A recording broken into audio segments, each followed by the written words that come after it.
Hey everybody, what's up from Pokemon Classics? Reminding you all that the classics never go out of style.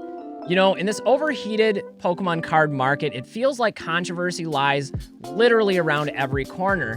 Whether it's the product inaccessibility and the rampant scalping on the modern side of the market, but also it's showing up in a number of other areas we perhaps wouldn't expect it to. One of those areas is the graded card market, and that's what I wanted to talk about in this video, is take a look at 3 of the larger grading companies out there, including CGC, TAG, and PSA, and how each one of these companies finds themselves embroiled in their own miniature scandal or miniature controversy of sorts. Now, the first one on these is actually the largest, and that's CGC. CGC has a big update on the prototype playtest scandal, and this one actually had a surprising resolution, one that I personally wasn't expecting. Next with TAG, TAG recently has come under fire for the durability of their slabs, as a small content creator made a video that has then sent shockwaves throughout the entire industry. Finally, with PSA, there's been growing sentiments out there that PSA has made their grading conditions harsher, leading to more population control of PSA 10s.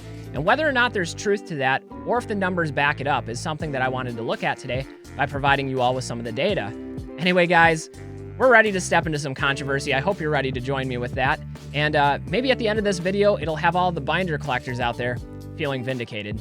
Anyway, let's roll into it with CGC. The playtest prototype scandal is both fascinating as well as tragic, but back last year, a number of cards were discovered, presumably from the personal collection of Takumi Akabane, one of the original creators of the Pokemon TCG. Now, it was assumed that these cards were used to playtest the game and served as prototypes from 1996 before its official release. Now, when these cards were first discovered, it sent shockwaves throughout the Pokemon community, with a number of high-profile collectors wanting to stake out a piece of this early history. Now, these cards went on to CGC, who both graded and authenticated and slabbed the cards, where they'd then be sold and distributed throughout a number of different auction houses and platforms. There was quite a bit of skepticism within the community, though, about the provenance of these cards and the lack of actual documentation or research provided from CGC, who preferred to take more of a trust me approach.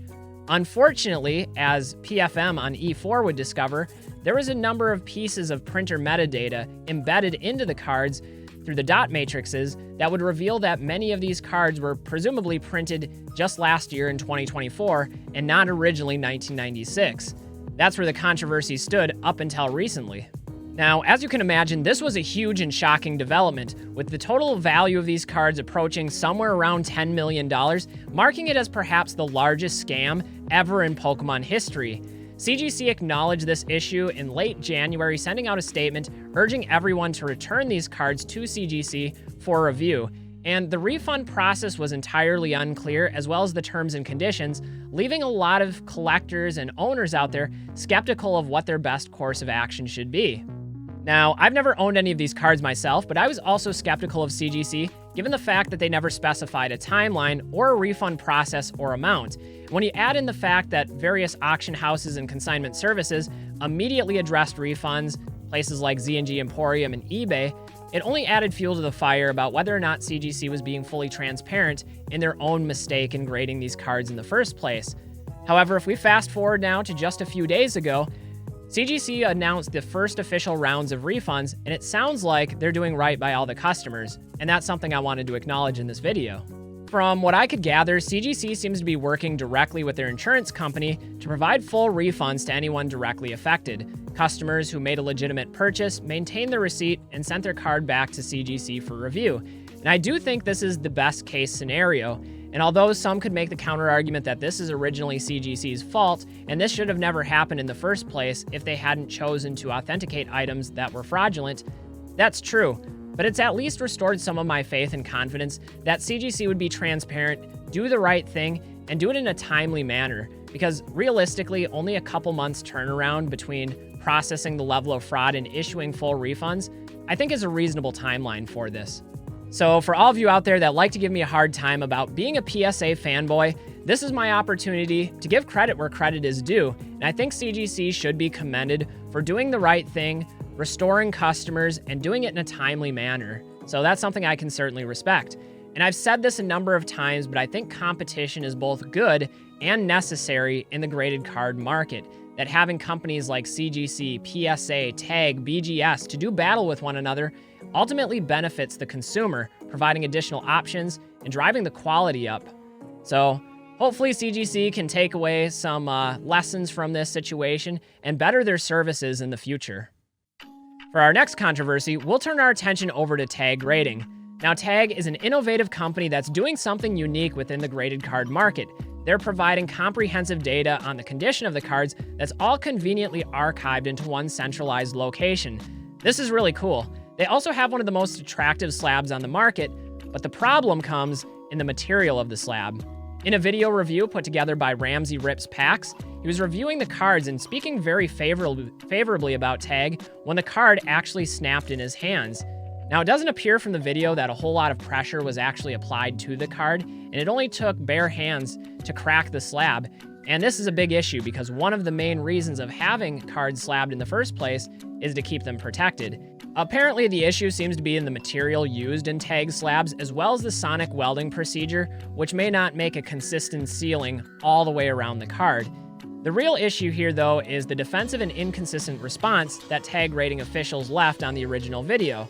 Now, some have described this as a hostile response, and the comment was actually removed after just a couple of days. But initially, TAG claimed that these slabs were designed to break this way on purpose as a security measure. And later, a subsequent message implied that Ramsey Rips was attempting to defame TAG by spreading this video across multiple different social media platforms.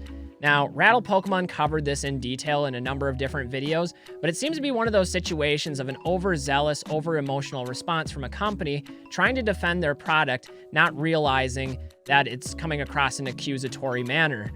Since then, the update seems to be that both the original video creator, Ramsey Rips Packs, and TAG Grading officials had talked, worked the situation out, and there seems to be no ill will or bad blood left behind, but this is a lasting lesson on how to approach PR, especially as a new upstart company.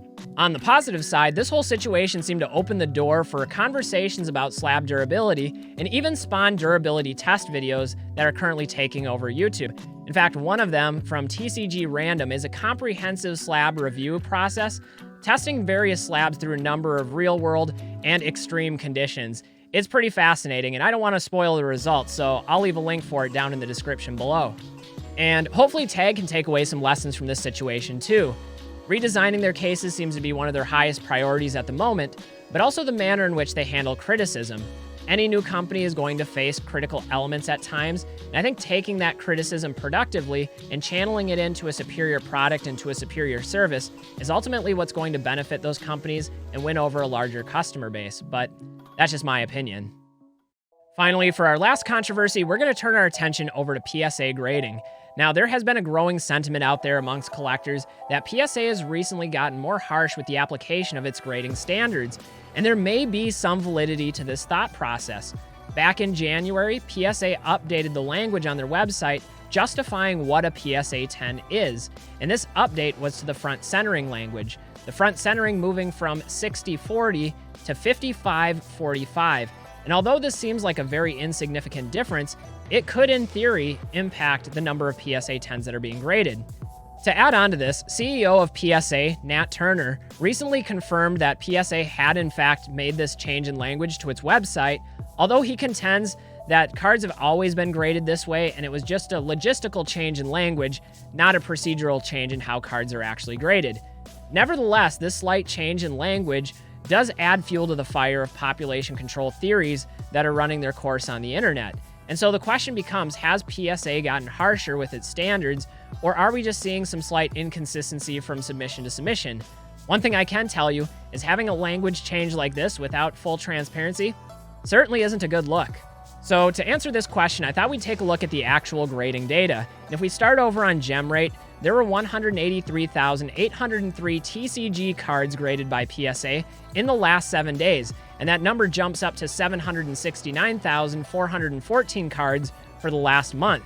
Now, if we switch gears over to Pokemetrics, which extracts exclusively Pokemon grading data from PSA, we'll find that there's actually more PSA 10s graded in the short term than usual. I've consolidated much of the data into this chart for easy viewing and broken it down into the all-time data, the 1-week data, 5-week data, and 52 weeks, or the 1 year mark. Now, when it comes to PSA 10s, we'll find that the overall average of PSA 10s from all of the grading history that Pokemetrics has available is 47.51%. That's a pretty high number. That's basically half of every card that PSA is graded of Pokemon cards comes back as a PSA 10. In the last week, that number is actually 63.89%. Now, I should acknowledge that some of the data is still processing on the 1 week mark, and so the percentages don't fully add up, but we'd expect it to fluctuate just a little bit from that mark. So it's been a particularly good week for PSA 10s. The 5 week mark is still above the overall average at 52.44% of cards graded. That's more than half.